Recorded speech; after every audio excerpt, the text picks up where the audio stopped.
2018년도 첫 금요일 하나님께서 우리에게 주시는 말씀은 요나서 3장 10절 말씀입니다. 요나서 3장 10절 말씀.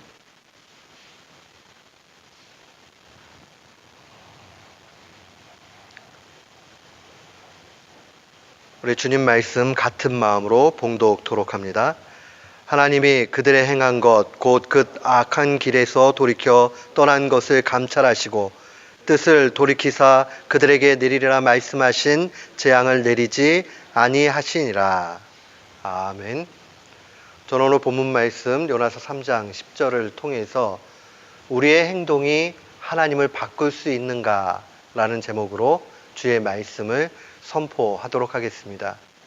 우리는 일반적으로 이 장로 교인들이 믿고 있는 신앙의 모습을 개혁주의라는 말로 사용을 합니다.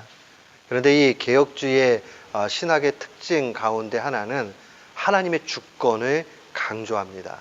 그러니까 하나님의 주권 이렇게 이야기할 때는 하나님께서 모든 권한을 가지고 하나님의 뜻대로 이끌어 가신다 하는 그런 의미를 가지고 있습니다. 그러다 보면 간혹은 이것을 지나치게 문자적이거나 아니면 극단적으로 이렇게 받아들여 가지고 이 절대 주권 하에서 우리가 산다 하는 것을 조금 왜곡시킬 때도 분명히 나타납니다. 언제 그런 충돌들이 잘 나타나냐면요, 기도와 연관해 보면 이런 일들이 잘 나타납니다. 생각해 보세요. 하나님께서 모든 것을 다 알고 계시는데 굳이 우리가 왜 기도를 해야 하는가? 하나님에게 알려줄 필요가 있는 게 아니고 우리의 머리털을 세신 바 된 그 세밀하신 하나님, 모든 것을 알고 계신 하나님, 그 하나님에게 우리가 무엇 때문에 이렇게 기도를 해야 되는가?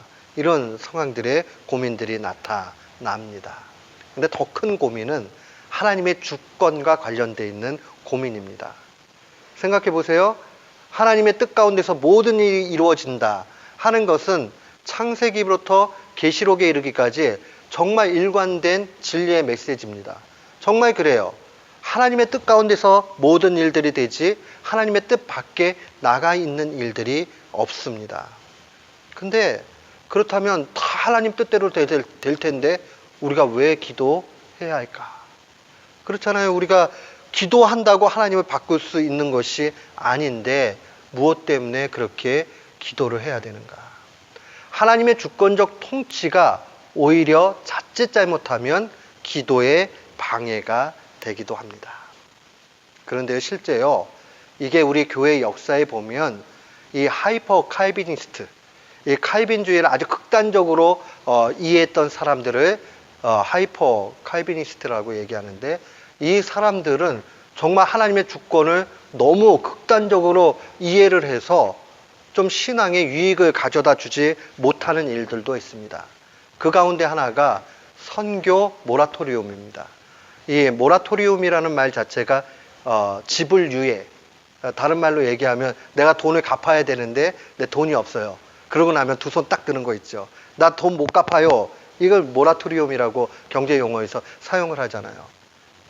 근데 선교에 있어서도 그렇게 선언한 일들이 분명히 있습니다. 하나님이 예정한 사람은 어떻게 하든지 구원을 다 하시니까 굳이 선교를 왜 해야 되느냐? 그거 잘못됐다? 이렇게 하는 일들이 영국 교회 안에서 분명히 있었습니다. 최근에 현대로 오면은 하나님의 선교를 얘기하면서 하나님께서 이끌어 가시는 대로 가야 되는데 오히려 선교사들이 들어가 가지고 하나님의 일을 막았다라고 보고 그 일들을 더 이상 강제 개종을 하는 형태로 가는 것은 문제가 있다라고 제기하는 일들까지도 나타납니다.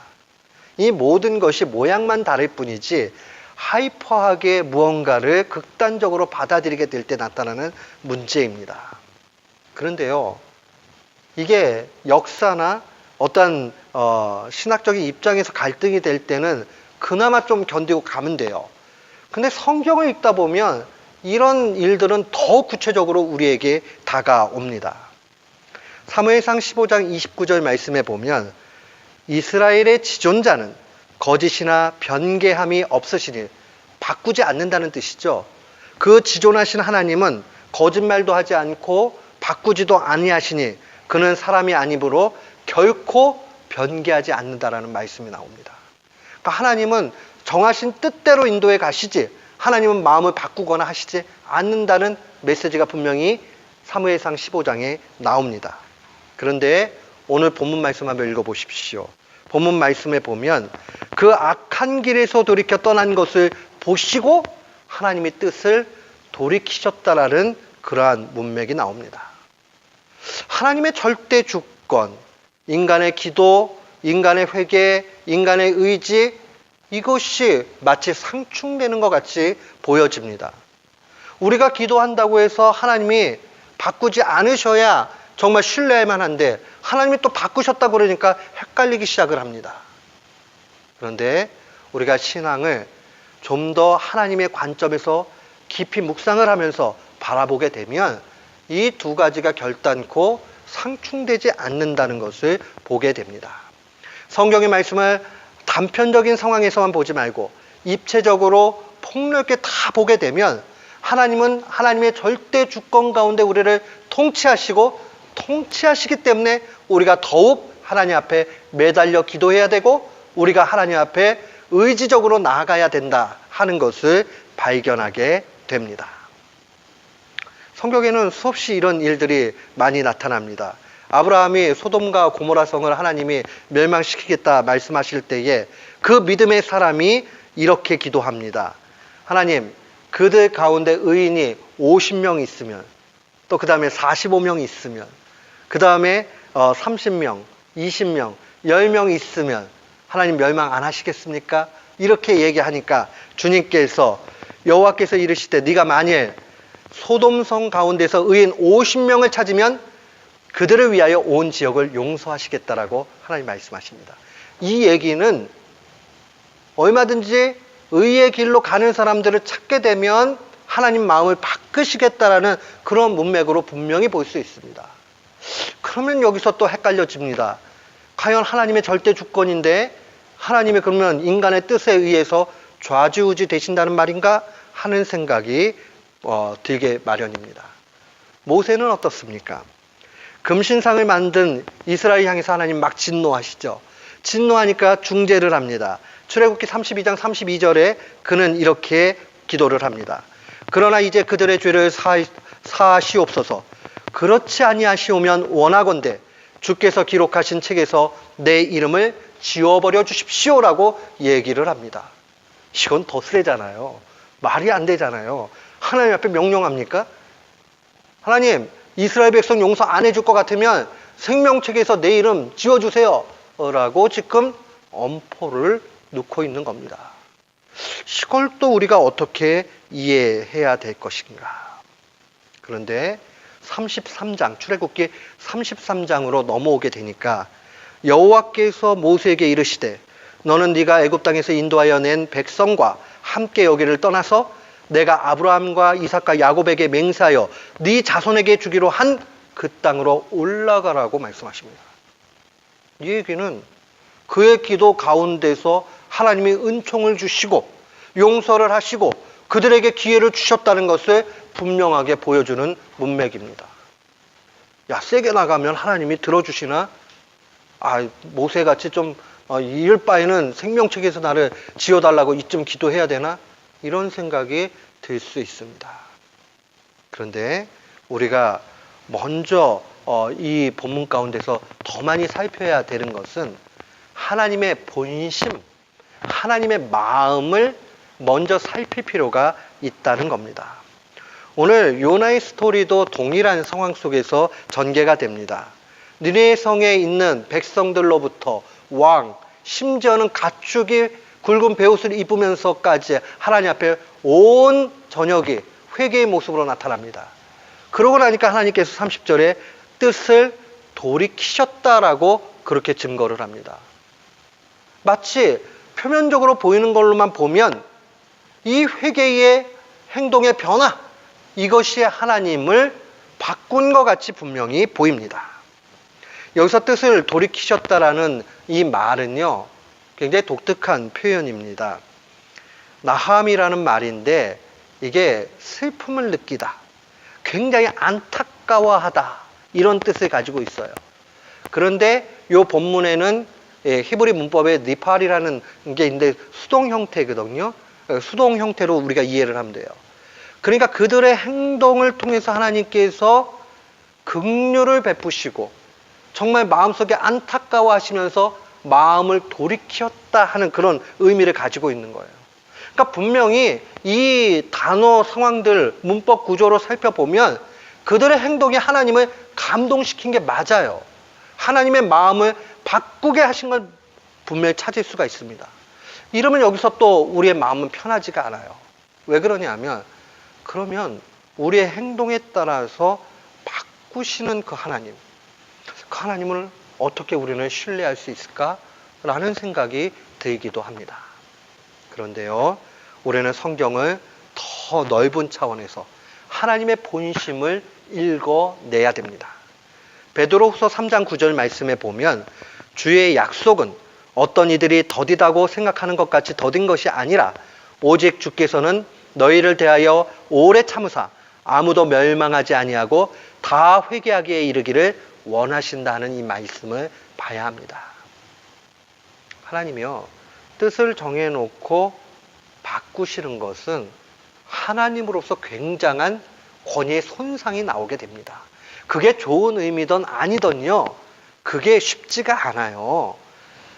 하다못해요, 교회를 목회를 하다가도요, 주보에 광고를 냈어요. 이렇게 하겠습니다라고 얘기를 했는데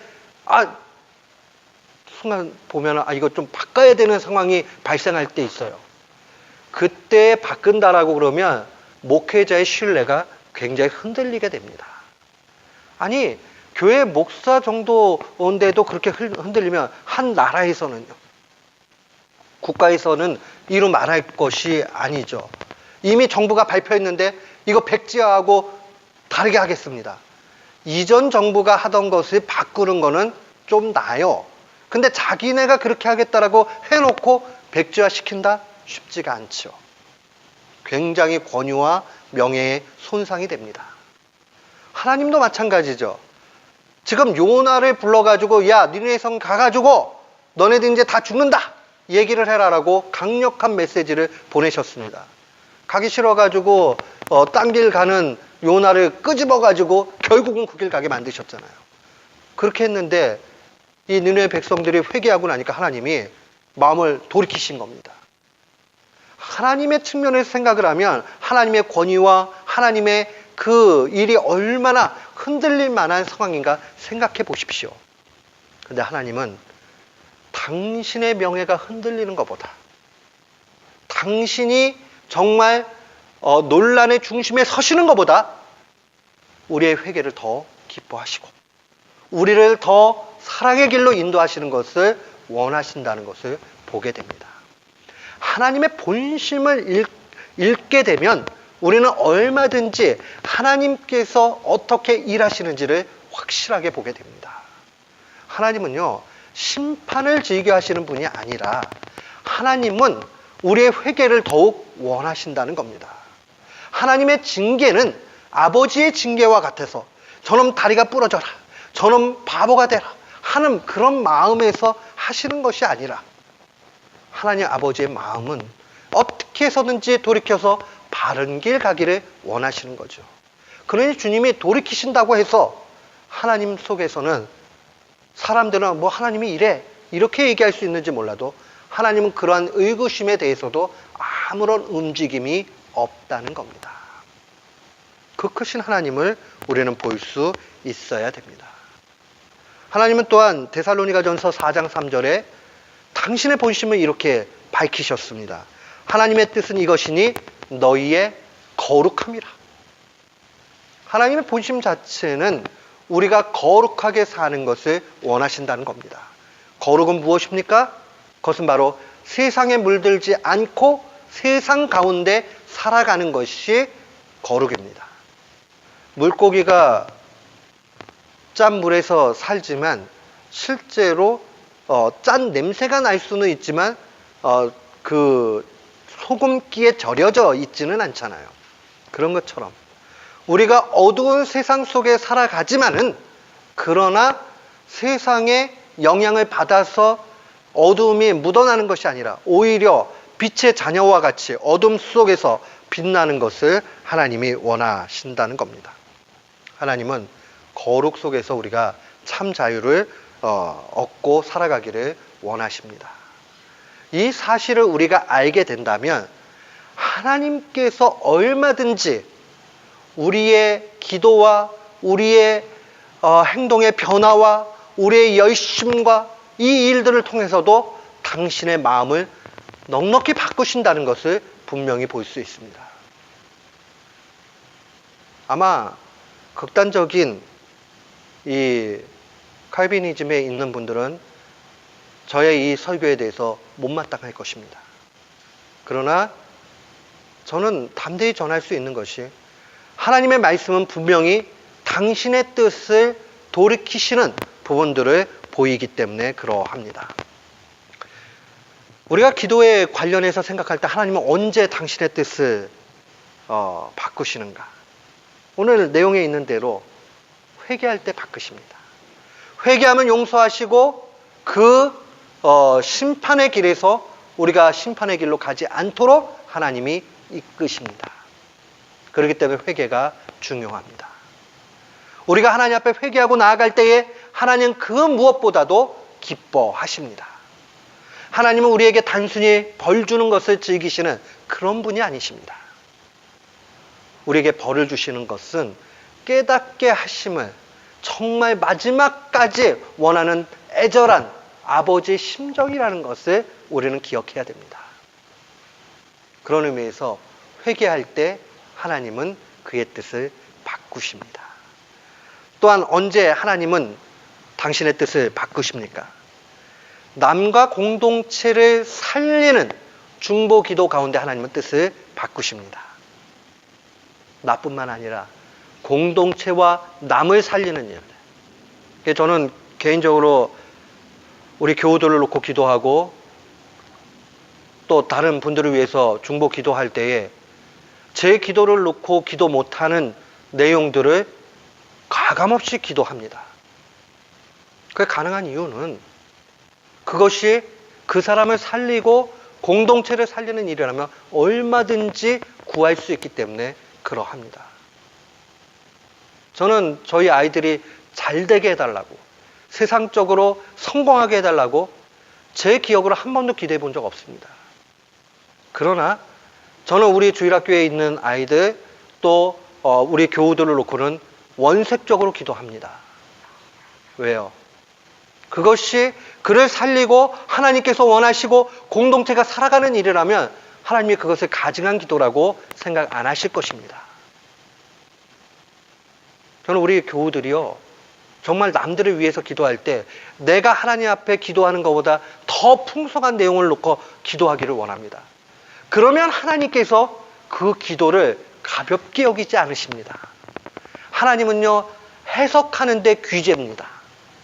뛰어나게 해석을 합니다. 우리가 바보같이 기도를 해도 하나님께서는 그것을 어리석다 하시는 것이 아니라 하나님의 차원에서 받아들이시면서 기도의 내용을 바꿔 들으십니다. 그러니 얼마든지 우리는 남을 위해서 축복하며 기도할 수 있습니다. 저는 그래서 우리 교우들이요, 정말 내 자신과 내 가족과 뭐 이렇게 기도하는 거 귀중하지만은 그때는 원색적으로 기도하기가 어렵잖아요. 그래도 우리가 신앙생활 어느 정도 한다면. 그러나 남을 위해서, 공동체를 위해서 기도할 때는 얼마든지 그렇게 할 수 있다 하는 것을 기억하십시오. 그리고 하나님은 그 가운데 크게 일해 주십니다. 기도를 하는 것은 우리가 더 엄밀한 의미에서 하나님을 바꾸어 가는 것이 아니라 기도를 통해서 우리가 바뀌어진다는 사실을 분명히 알아야 됩니다. 하나님의 뜻 가운데 되는데 왜 우리가 기도해야 되느냐? 우리는 하나님 앞에 아뢰게 되면 우리의 아뢰는 내용을 통해서 하나님이 뭔가 들어주고 하나님이 바꿔주고 이렇게 생각을 해요. 그런데 기도하는 일을 통해서 하나님은 우리를 바꾸십니다. 그러니 내 기도의 내용도 바뀔 때가 있고 내 시각이 바뀌어지기도 하고 내 마음이 바뀌어지기도 하는 겁니다. 그런 의미에서 기도의 차원은 결단코 하나님의 주권과 상충되지 않고 오히려 하나님의 주권의 일하심을 더욱 풍성하게 보여주는 도구가 됩니다. 얼마든지 우리는 기도의 모습을 통해서 하나님과 함께 나아갈 수 있습니다. 하나님은 그것을 더욱 기뻐하십니다. 우리가 하나님 앞에 기도한다는 것은 하나님의 뜻을 움직이거나 하나님께 명령하거나 영향을 준다는 의미가 아닙니다. 우리가 기도한다는 것은 하나님께서 나를 통해서 일하신다는 것을 확인하는 겁니다. 꼭 기억하세요. 내가 움직여지는 겁니다. 그런 의미에서 우리는 기도할 때 열린 마음이 필요합니다. 종종 사람들 가운데서는 거절에 대한 두려움 때문에 기도하기가 어려운 분들이 분명히 있습니다. 의외로 굉장히 많습니다. 그런 사람들은. 하나님에게 거절당하는 것이 너무 두려운 거죠. 그럴 수 있어요. 그러나 다시 한번 기도의 내용들을 생각해 보면, 기도의 정의들을 생각해 보면 다른 차원을 보게 됩니다. 내가 기도했어요. 근데 하나님이 들어주시지 않으셨어요. 그러면 그 다음에 필요한 것은 하나님이 왜 안 들어주셨냐에 대한 아쉬움과 좌절과 절망이 아니라 내가 그렇다면 어떻게 하나님의 그 응답의 내용, 들어주지 않는 내용을 수용할 것인가로 가야 한다는 겁니다. 그게 성숙한 신앙의 모습으로 가는 겁니다. 열린 마음이 필요합니다.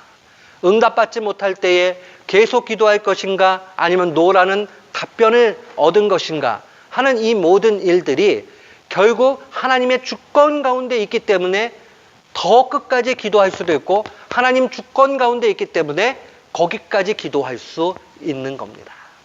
마치 바울 사도가 자신의 육신의 연약함을 위해서 3번 기도했지만 주님이 네 은혜가 족하다라고 말씀하신 걸 통해서 응답을 받았잖아요. 그럼 거기까지 기도하면 되는 거예요. 응답을 못 받았어요. 계속 기도하세요. 그것이 결단코 하나님에 대한 불신이나 하나님에 대한 아주 못된 행동이다라고 얘기할 수 없습니다. 얼마든지 우리는 그렇게 기도할 수 있습니다. 우리는 하나님의 주권을 믿고 있기 때문에 하나님의 일하심과 하나님의 빈틈없음과 하나님의 확고한 그 일하심을 알고 있기 때문에 우리는 무엇이든지 구할 수 있습니다. 꼭 기억하세요. 우리는 어떤 것이라도 기도할 수 있습니다. 요한복음 15장을 저는 참 사랑합니다. 언젠가부터 요한복음 15장은 제 마음속에서 아주 역동적으로 살아서 역사하는 말씀이 되었습니다. 7절 말씀에 보면 너희가 내 안에 거하고 내 말이 너희 안에 거하면 무엇이든지라는 말은 예외가 없다는 얘기입니다. 무엇이든지 원하는 대로 구하라. 그리하면 이루리라. 잘 보세요. 너희가 내 안에 거한다. 예수님의 말씀입니다. 우리가 예수님 안에 거한다. 그리고 내 말이 너희 안에 거한다. 우리가 하나님의 말씀을 내 마음속에 둔다. 그 뜻이겠지요? 좀 더 축소해서 얘기한다면 내가 예수님 안에 있다는 것은 예수님의 통치를 받는 것이고 예수님의 말씀, 하나님의 말씀이 내 속에 있다는 것은 내가 그 말씀대로 살아간다라는 뜻이죠. 그러면 이것을 아주 실천적으로 딱 이렇게 이야기하면 이렇게 말할 수 있어요. 내가 하나님과 관계가 좋으면, 내가 하는 일들이 하나님이 기뻐하실 만한 일이라면 무엇이든지 구할 수 있다는 겁니다. 여러분, 우리가 하나님에게 먹을 거, 입을 거 이런 거 구하는 게 무조건 잘못된 것 아닙니다. 구할 수 있습니다. 그것을 가지고 하나님이 기뻐하시고 하나님과의 관계에서 정말 좋은 관계가 있다면 얼마든지 구할 수 있어요. 좋은 집을 얻는 것을 원하십니까? 하나님 앞에 구할 수 있어요. 근데 그것을 통해서 하나님과의 관계가 더 좋아지고 내가 지금 하나님과 어떻게 하면 관계가 좋을까 하고 정말 힘쓰고 그렇게 가는 가운데서 구하면 하나님 반드시 주실 것입니다. 만약에 하나님이 에헤이 너는 지금 그게 필요한 게 아니야 라고 하면 깨닫게 해주실 것입니다. 어떤 내용이 되었던 우리는 다 구하게 되는 것이고 그 안에서 다 얻게 되는 것입니다. 내가 무엇을 구했는데 그 물건이 나에게 꼭 있어야 응답받는 것이 아니라 하나님께서 그 안에서 일하시는 것을 보여주시게 될 때에 우리는 넉넉히 구하게 되고 넉넉히 이름을 보게 됩니다. 저는 신앙의 과정 가운데서 긴급할 때 하나님 앞에 그렇게 기도한 적들 분명히 있습니다. 하나님이 거절하실 때도 있고 주실 때도 있습니다. 그러나 확실하게 감사하는 것은 무엇이냐면 거절을 하시던 주셨던지 간에 결국은 하나님이 그 가운데 제게 말씀하셨다는 것이 얼마나 큰 위로가 되는지 모릅니다. 기도의 차원이 처음에 있을 때는요, 내가 A를 구했는데 A가 오면 기뻐요.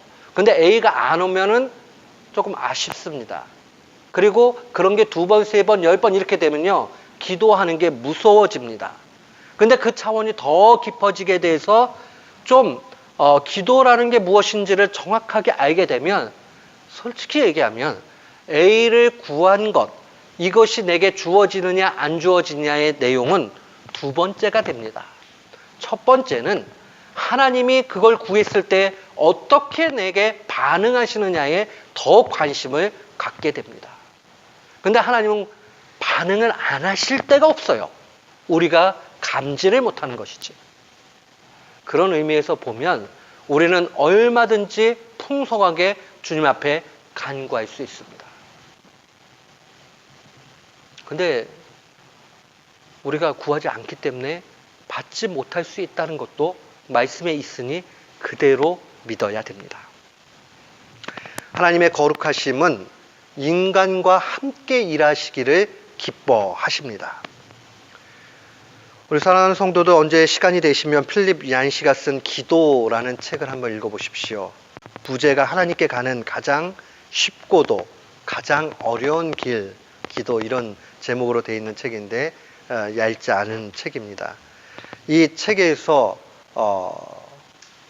어거스틴에 대해서도 이야기를 하고 파스칼에 대해서도 이야기를 합니다. 그 내용 가운데 보면 이 파스칼은 하나님의 주권의 방식을 이렇게 이해했습니다. 하나님은 인간이라는 대리자를 세우고 그 선택을 존중하는 파트너십을 채택하셨다 이렇게 얘기를 합니다. 무엇을 말하는 겁니까? 하나님의 주권 가운데서 하나님이 일하실 때에 천사를 보내서 일하신 것이 아니라 하나님께서는 인간을 보내서 일하시는데 인간의 선택을 존중하신다는 겁니다. 그러니까 하나님의 주권 가운데 우리가 회개를 하고 그 행동으로 나아갈 때에 하나님은 주권에 손상받지 않고 하나님의 마음을 돌이키실 수 있습니다. 얼마든지 용서하실 수 있습니다. 그렇기 때문에 우리가 어떤 길을 가느냐 선택하느냐 하는 이 상황들은 하나님의 주권에 영향을 미친다라고 볼 것이 아니라 하나님의 주권 아래서 함께 이루어지는 것이다라고 이해를 해야 합니다. 그는 계속 이야기하기를 하나님은 사랑하는 인류를 위하여 인과율의 권위를 인정해 주기로 하셨다. 인과율이라는 것은 원인과 결과를 얘기하죠. 어떤 원인이 있으면 그 다음에 결과가 나타나는 것이죠. 그 말은 뭐냐면 하나님의 그 큰 주권의 틀 안에서 결국 하나님께서 인간을 통해 일하시니 인간의 선택하는 그 원인을 통해서 결과가 나오도록 하나님께서 존중하신다는 겁니다. 전혀 하나님의 절대 주권에 손상되지 않는 이해입니다. 어거스틴은 훨씬 더 실천적으로 말을 했습니다. 하나님 없이 우리가 할 수 있는 일이 없고 우리 없이 하나님은 일하지 아니하신다. 얼마나 의미심장한 얘기입니까? 하나님이 그렇게 기뻐한 작정을 하신 겁니다. 그래, 나는 사람을 통해서 일하겠다. 나는 사람을 통하지 않고는 일하지 않겠다라고 하셨다. 그렇게 이해하는 겁니다.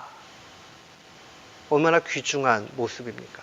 그러니 우리는 하나님의 주권을 믿기 때문에 정말 처절하게 매달리며 기도해야 됩니다. 마치 예정론을 잘못 이해하면 선교 모라토리움을 선포하는 것 같은 어리석음에 빠집니다. 근데 예정론을 제대로 이해하면 오히려 선교가 촉진됩니다. 여러분, 우리들 가운데서 하나님이 누구를 예정했는지 아십니까? 아무도 몰라요. 알 길이 없죠. 하나님이 구원하시고자 한 사람들은 반드시 다 구원을 받는데 누가 예정되었는지 아무도 모릅니다. 그렇기 때문에 모든 사람이 예정되었다라고 전제하는 겁니다. 그래서 모든 이들에게 복음을 전해야 되는 겁니다. 누가 예정되었는지 모르기 때문에. 복음을 전하는 일들은 우리의 몫이고 하나님의 주권은 우리를 통해서 일하시기를 기뻐하시니 우리는 당연히 그렇게 해야 하는 겁니다. 이미 이 이야기들은 수많은 신학 논쟁 가운데 결론이 맺어진 일들입니다. 하나님의 말씀의 깊이를 가지고 있는 하나님의 사람들이 정말 신앙 가운데 바라보고 있는 그러한 관점입니다. 우리 똑같습니다. 하나님의 주권을 믿기 때문에 우리는 매달려 기도해야 됩니다. 더 열심히 기도해야 됩니다. 하나님 앞에 처절하게 나아가야 합니다. 기도는 그 자체로 우리의 행동을 변화시킵니다. 이 변화는 하나님의 일하심의 중요한 요소가 됩니다. 기도하면 내가 변합니다. 내가 변하면 하나님께서 일하시는 것이 확연하게 나를 통해서 나타납니다. 기도하지 않으면 변하지 않아요. 변하지 않으면 하나님은 기다리고 계실 것입니다. 어거스틴의 이 통찰력 있는 말을 기억하십시오. 우리는 하나님 없이는 아무것도 할 수 없고 하나님은 우리 없이 일하지 아니하신다는 이 사실을 분명히 기억하십시오. 우리의 행동이 하나님을 바꿀 수 있습니까? 조금 도발적인 표현이지만 우리가 간절히 기도할 때 하나님 바꾸십니다. 그러나 그의 주권은 결단코 손상받지 않습니다. 그런 의미에서 오늘 밤에도 우리는 정말 뜨겁게 주의 주권을 믿으며 기도해야 됩니다. 하나님의 말씀에 변함 없지만 하나님은 우리를 통해 일하시니 얼마든지 그 넘치는 풍성함 가운데 일하십니다. 우리는 그 하나님을 제한할 수 없고 그 하나님을 우리의 생각대로 축소할 수 없습니다. 그러니 우리는 더욱 기도해야 됩니다. 오늘 이 밤 기도의 용사로 날마다 승리하는 우리 모두가 되기를 주님의 이름으로 축원합니다. 아멘.